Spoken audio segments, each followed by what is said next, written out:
Šalom in dobrodošli nazaj v Izrael za Lino.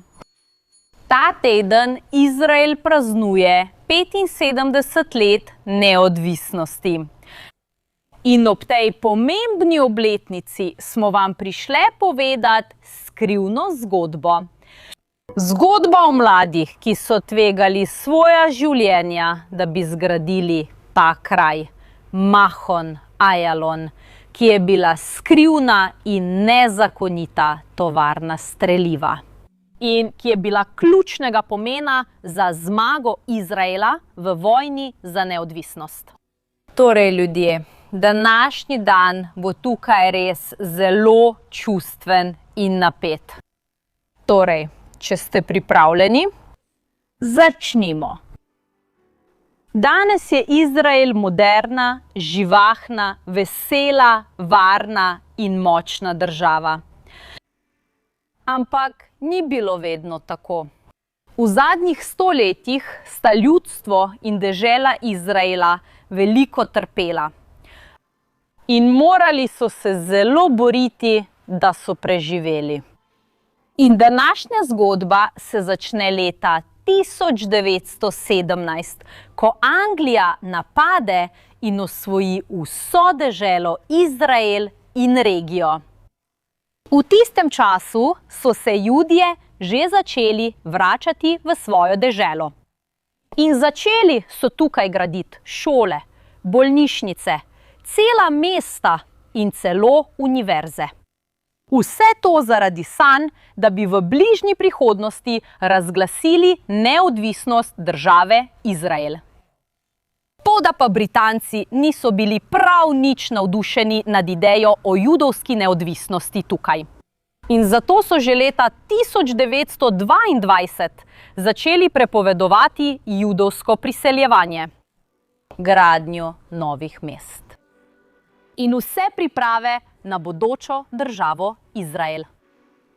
In celo med holokavstom, ko so bili milijoni Judov pobiti v Evropi, so še naprej prepovedovali priseljevanje Judov v Izrael. Toda Judje se odločijo prezreti britanske omejitve in prepovedi in še naprej priseljujejo v Izrael, tokrat nezakonito, ter še naprej gradijo svojo bodočo državo. In se tudi pripravljajo na vojno, ki prihaja. Kajti vsi so vedeli, da bo na dan, ko bo Izrael razglasil svojo neodvisnost, vse arabske države v regiji napovedale vojno. In vse to je bilo treba narediti na skrivaj. In tajno. Zakaj? Ker so Britanci aretirali in obsodili na smrt vsakega Juda, ki je sodeloval v teh dejavnostih. In žal je veliko ljudi na ta način izgubilo življenje. In prav v tem vzdušju in v tako skrivnem ter nevarnem okolju se začne zgodba Mahona Ajalona. In zato smo danes prišli sem. Pridite z mano, da odkrijete skrivnosti tega kraja.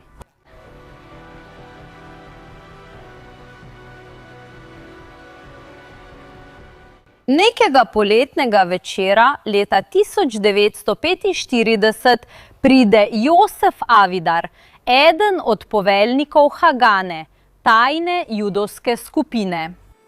In on pride do skupine mladih Judov in jim pove, da ima skrivno nalogo, ki bi bila zelo nevarna, da bi s tem tvegali svoje življenje. Toda pa bi bilo njihovo delo ključno za ustanovitev države Izrael. Toda da jim ne bi mogel povedati, kakšna bo ta naloga, dokler ne bi pristali. In ti mladi se bodo zbrali in glasovali. In glasovanje bo enotno. Vsi bodo sprejeli to tveganje mase, ker so vedeli, da bodo delali za večje dobro. In Josef jim pove, da so se priprave na vojno in prihodnjo vojsko že začele. Že so začeli izdelovati nekaj orožja, vendar niso imeli streliva. Niso imeli nobenega naboja, ki bi ga lahko dali v orožje, ki so ga imeli. In zato bi bila tukaj, prav tukaj v Mahon Hajalonu, prva in edina tovarna streliva v celotnem bodočem Izraelu. In ko slišijo, da bo ta nezakonita tovarna tukaj, so šokirani in presenečeni. Zakaj? Ker je tukaj zraven mesto, imenovano Rehovot, kjer je bil ogromen britanski štab. Tudi tukaj zadaj potekajo britanske železniške proge s stotinami vojakov. Britanci gledajo in pravijo, bomo to res naredili prav na območju obkroženem s sovražniki?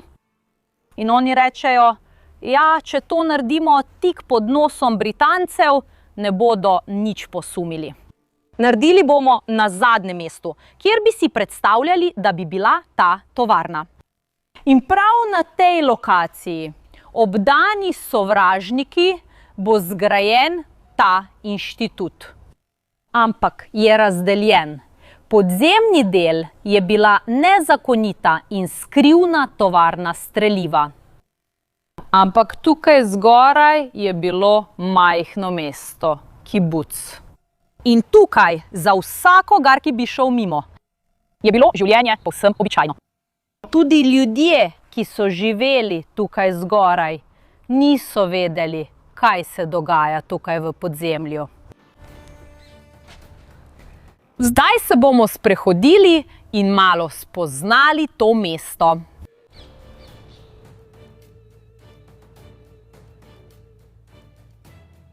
In zdaj bomo skupaj vstopili v mestno pralnico. Ampak v njej se skriva veliko skrivnosti. Pridite z mano.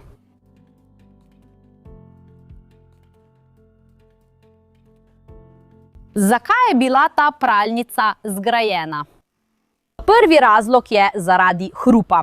Če je tukaj v podzemlju tovarna streliva, ta tovarna povzroča veliko hrupa.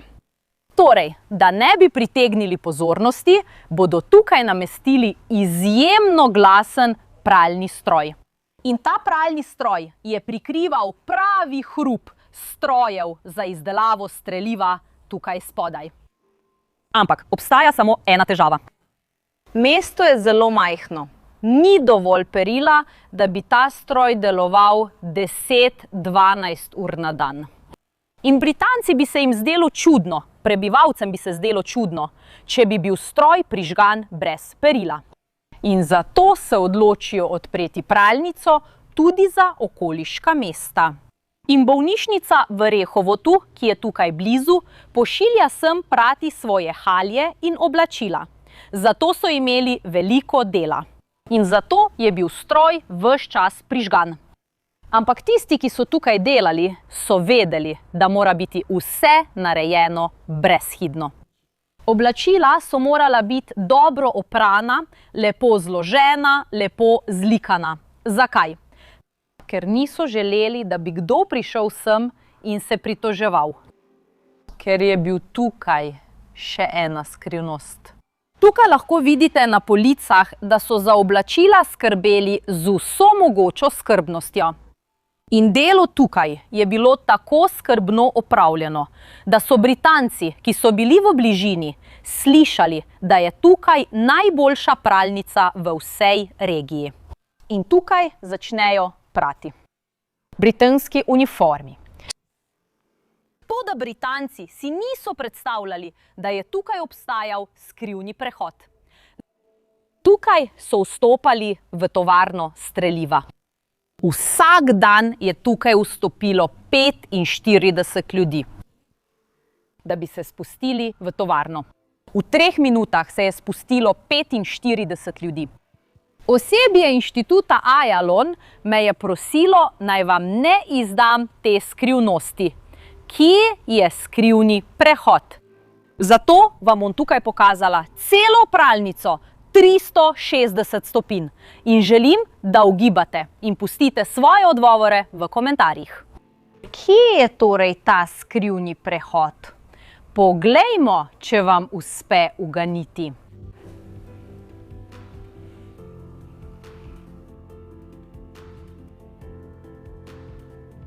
In skozi skrivni prehod, ki je tukaj nekje, danes ne bomo šli dol. Zdaj bomo šli ven in še malo bolje spoznali ta kraj. In potem bomo skupaj šli v podzemlje te skrivne tovarne.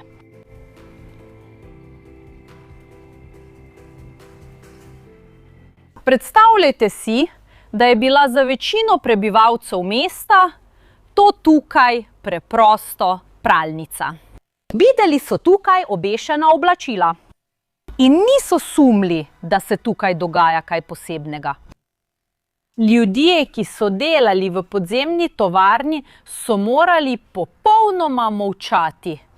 Tudi pred svojimi možmi, ženami, otroki, pred vsemi. Ker, še enkrat, če bi jih ujeli Britanci, bi bili vsi obešeni.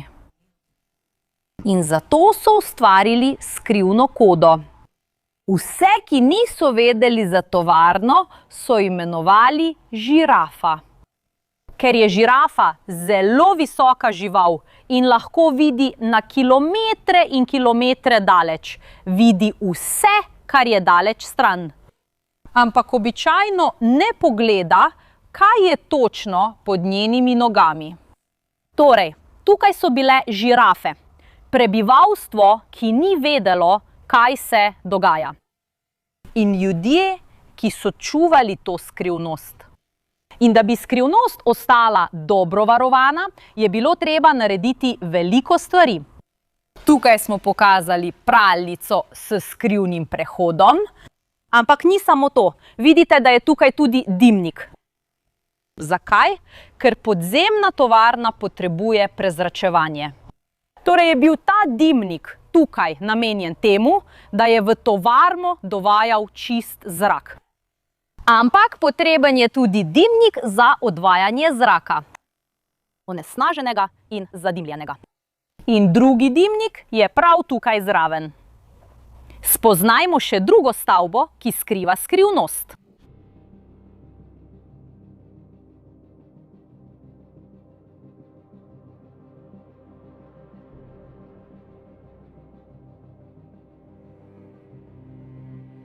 Druga stavba, ki so jo zgradili, je tole, pekarna. Zakaj? Dimnik na tem mestu je pomagal pri prezračevalnem sistemu. A obstaja še en razlog, zakaj je bil ta kraj zgrajen. Prav zaradi te ogromne 10-tonske peči. Zgrajen je bil zato, da bi tukaj spodaj skrili še en skrivni prehod. Skrivni prehod v pralnici je služil vsakodnevnim potrebam. Bil je majhen vhod, skozi katerega so ljudje lahko hitro vstopali in izstopali. Toda je bil vhod tukaj ogromen. In bila je zgrajena zato, da so lahko spuščali opremo. Ogromni stroji, ki so jih uporabljali za proizvodnjo streliva. In tukaj bomo danes vstopili. Torej, pridite z mano. Zdaj pa bomo resnično šli v podzemlje te skrivne tovarne.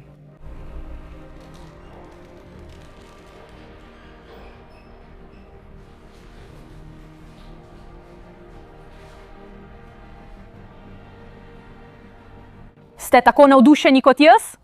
Gremo, pojdimo dol in odkrijmo to skrivnost.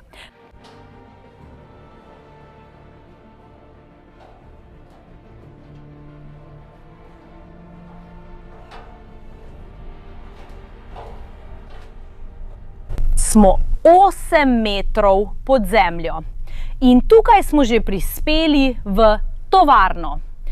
Poglejte, kako neverjeten je ta kraj.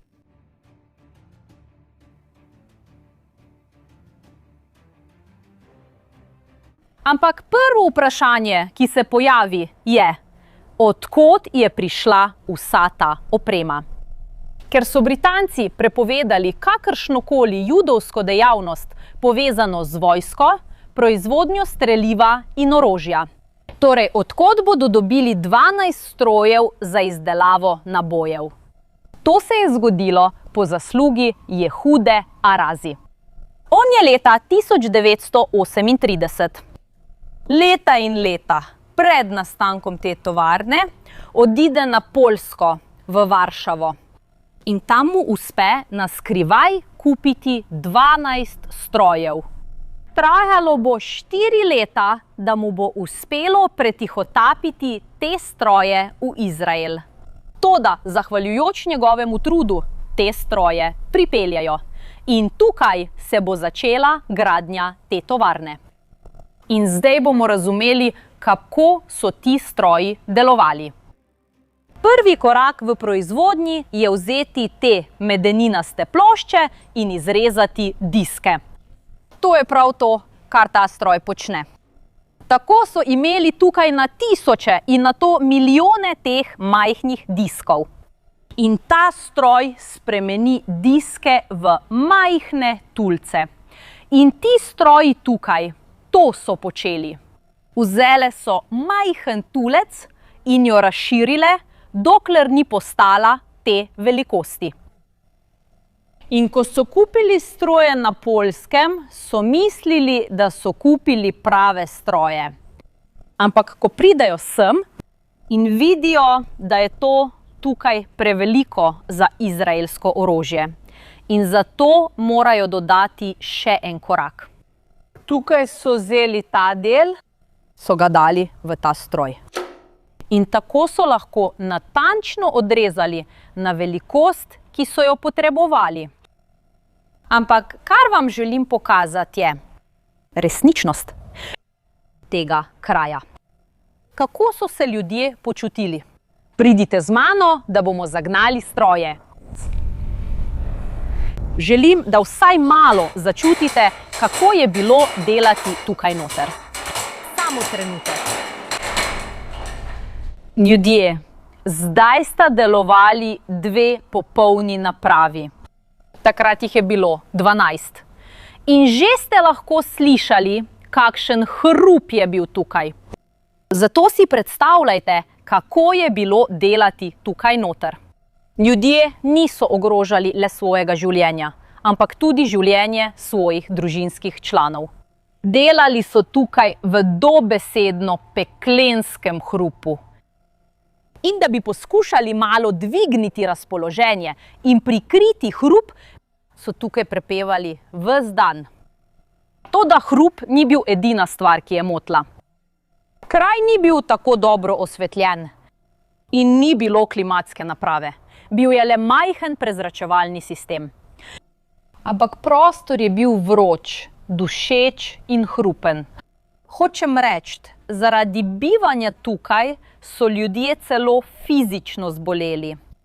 Ampak vse to so počeli, tvegali svoje zdravje in življenje, ker so vedeli, da se borijo za pravičen cilj.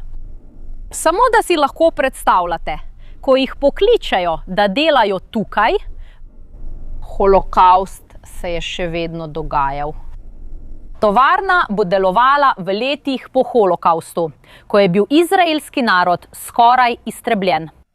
Namesto da bi obupali, sedeli in jokali, so vstali, da bi se borili, da bi še močneje iskali neodvisnost države Izrael. In zato se mi zdi ta kraj tako impresiven, toda tukaj je še več skrivnosti. Zato pojdimo naprej v tovarno.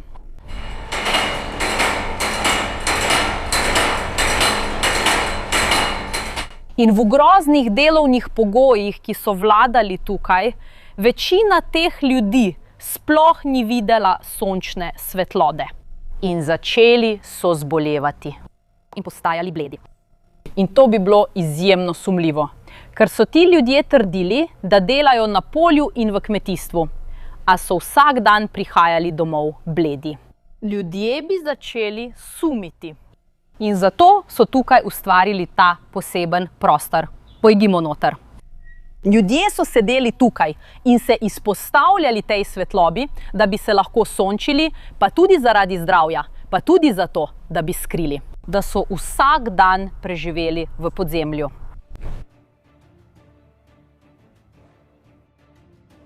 In ena od norosti tega kraja je, da tukaj v podzemlju niso samo proizvajali streliva, ampak so ga tudi tukaj preizkušali.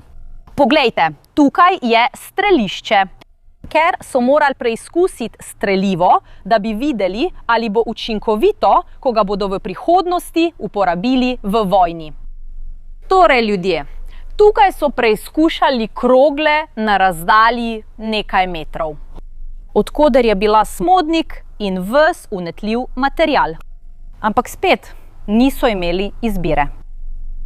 Ampak pralnica, ki je bila tik nad nami, ni mogla prikriti hrupa strelov. In zato so točno vedeli, kdaj so mimo vozili britanski vlaki.